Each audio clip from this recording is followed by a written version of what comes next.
প্রবল শক্তি নিয়ে ক্যারিবীয় দ্বীপরাষ্ট্র জামাইকাতে শক্তিশালী ঘূর্ণিঝড় মেলিসা আঘাত এনেছে। মঙ্গলবার 5 মাত্রার এই ঘূর্ণিঝড় আঘাত হানে। এটি দেশটির ইতিহাসে সবচেয়ে শক্তিশালী ঘূর্ণিঝড়। দ্বীপরাষ্ট্র জামাইকায় তাণ্ডব চালানোর পর এটি এখন কিউবার দিকে অগ্রসর হচ্ছে। সেখানে লাখো মানুষকে ইতোমধ্যেই নিরাপদ স্থানে সরিয়ে নেওয়া হয়েছে। জানা যাচ্ছে ঝড়টির গতি কিছুটা কমে ক্যাটাগরি 4 পর্যায়ে এলেও এর শক্তি এখনো বিধ্বংসী। মার্কিন জাতীয় হারিকেন কেন্দ্র জানিয়েছে মঙ্গলবার দুপুরে জামাইকার নিউ হোপ এলাকায় ঝড়টি স্থলভাগে আঘাত হানে। তখন বাতাসের গতিবেগ ছিল ঘন্টায় 295 কিলোমিটার, যা ক্যাটাগরি 5 মাত্রার সমান।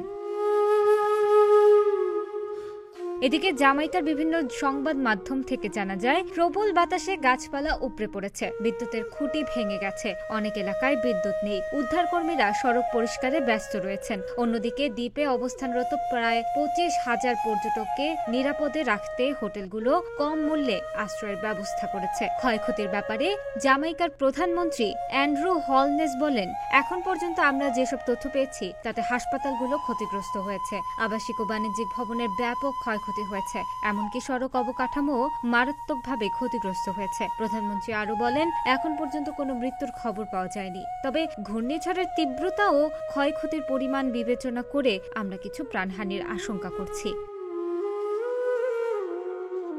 বিশ্ব আবহাওয়া সংস্থা এটিকে শতাব্দীর সবচেয়ে শক্তিশালী ঝড় বলে আখ্যায়িত করেছেন। মার্কিন হারিকেন কেন্দ্র সতর্ক করে জানিয়েছেন উত্তর পশ্চিম জামাইকায় এখনো শক্তিশালী ঝড় বইছে। এটি অত্যন্ত বিপজ্জনক ও প্রাণঘাতী পরিস্থিতি সৃষ্টি করতে পারে।